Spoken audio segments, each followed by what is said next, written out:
ఒక అడవిలో కుందేలు నక్క స్నేహితులుగా ఉండేవి. అవి ప్రతిరోజు పగలంతా ఆహారం కోసం అడవిలోకి వెళ్ళి సాయంత్రం అయ్యేసరికి ఒక గుహలోకి వచ్చి కబుర్లు చెప్పుకుంటూ ఉండేవి. కొంతకాలానికి వాటి రెంటికి చెరొక బిడ్డ పుడతారు.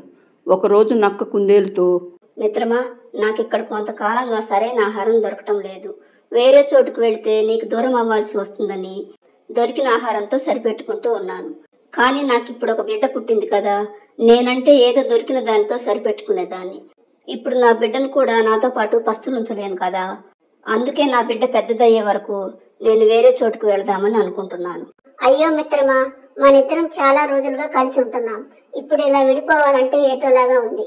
మనిద్దరం కష్టపడి ఆహారాన్ని సంపాదించి తీసుకొద్దాం. మనిద్దరం కలిసే ఉందాం మిత్రమా. వద్దులే మిత్రమా, నువ్వు శాకాహారివి, నేనేమో మాంసాహారిని. నా ఆహారాన్ని నువ్వు వెతికి తేవటానికి వీలు పడదులే అంటుంది నక్క. మరుసటి రోజు అది తన బిడ్డతో పాటు వేరే చోటుకు వెళ్ళిపోతుంది. అప్పటి నుండి మిత్రులిద్దరూ అప్పుడప్పుడు కలుసుకుని కష్టసుఖాలు చెప్పుకుంటూ ఉండేవారు. ఒకరోజు కుందేలు నక్కను కలిసి వస్తూ ఉంటే దానికి దాని స్నేహితురాలైన మరొక కుందేలు కనపడుతుంది. మాటల మధ్యలో ఎక్కడికెళ్ళి వస్తున్నావు మిత్రమా అంటుంది స్నేహితురాలైన కుందేలు. నా స్నేహితురాలైన నక్కను కలిసి వస్తున్నాను. అయ్యో మిత్రమా, నీకు ఆ జిత్తులు వారి నక్కకు స్నేహం ఏమిటి? అది నమ్మించి మోసం చేసే రకం, దాంతో స్నేహం మానేయి. నా స్నేహితురాలు అలాంటిది కాదు మిత్రమా. ఇంకెప్పుడు తన గురించి ఇలాంటి మాటలు నాతో చెప్పకు అని కోపంగా అనేసి అక్కడి నుండి వెళ్ళిపోతుంది కుందేలు.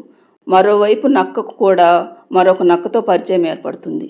ఒకరోజు నక్క స్నేహితురాలు దానితో, మిత్రమా, మొన్న నువ్వు ఒక కుందేలుతో మాట్లాడుతున్నావు, ఎవరది? అది నా స్నేహితురాలు మిత్రమా.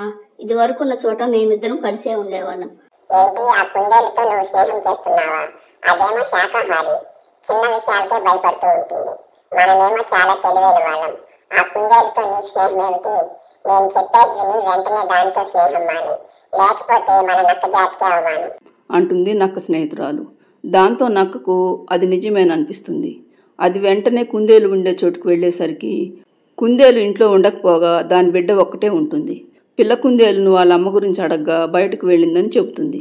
అలాగా, అయితే నాతో రా, మా ఇంటికి తీసుకువెళ్తాను అని నక్క అనటంతో కుందేలు పిల్ల సంతోషంగా దాని వెంట వెళ్తుంది. నక్క నేరుగా కుందేలు పిల్లను తీసుకుని దానింటికి వచ్చేసరికి నక్క కొడుకు కుందేలు పిల్లను చూడగానే చాలా సంతోషిస్తాడు. నక్క కొడుకు వాళ్ళమ్మతో, తీసుకొచ్చాను నాన్న, ఈ పూటకు నీ ఆహారం ఈ కుందేలు పిల్లే. నేను బయటకు వెళ్తున్నాను, నేను వచ్చేసరికి దీన్ని చంపి తిను అంటూ వెళ్ళిపోతుంది నక్క. మరోవైపు తల్లి కుందేలు తన ఇంటికి వచ్చి చూసేసరికి ఇంట్లో దాని బిడ్డ కనిపించకపోవటంతో ఎక్కడికి వెళ్ళిందోనని వెతుకుతూ ఉంటుంది. దానికి దారిలో ఒక ఉడత కనిపించి, కుందేలు తన బిడ్డ కనిపించడం లేదని చెప్పటంతో,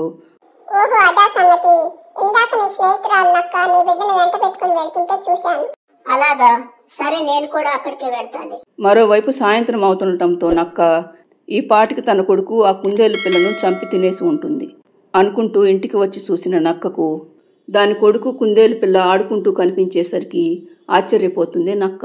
అది వెంటనే తన కొడుకుతో, ఏ చిన్న, ఈ కుందేలు పిల్లను చంపి తినమని చెప్పాను కదా, మరేమిటి దానితో ఆడుకుంటున్నావు? మేమిద్దరం చిన్నప్పటి నుండి కలిసి పెరిగాం కదమ్మా.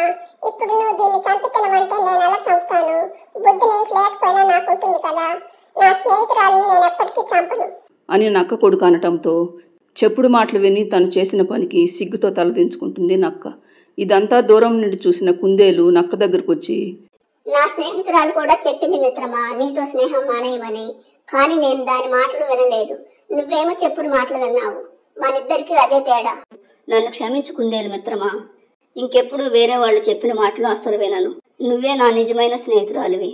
ఇక నుండి మనిద్దరం నా ఇంట్లోనే కలిసి ఉందాం అని నక్క అనటంతో సరేనని ఒప్పుకుంటుంది కుందేలు. అప్పటి నుండి నక్క కుందేలు ఎవరి మాటలు వినకుండా తమ పిల్లలతో సంతోషంగా కలిసి ఉంటారు. ఫ్రెండ్స్, ఈ స్టోరీ నచ్చితే లైక్ చేయండి, ఛానల్ను సబ్స్క్రైబ్ చేసుకోండి.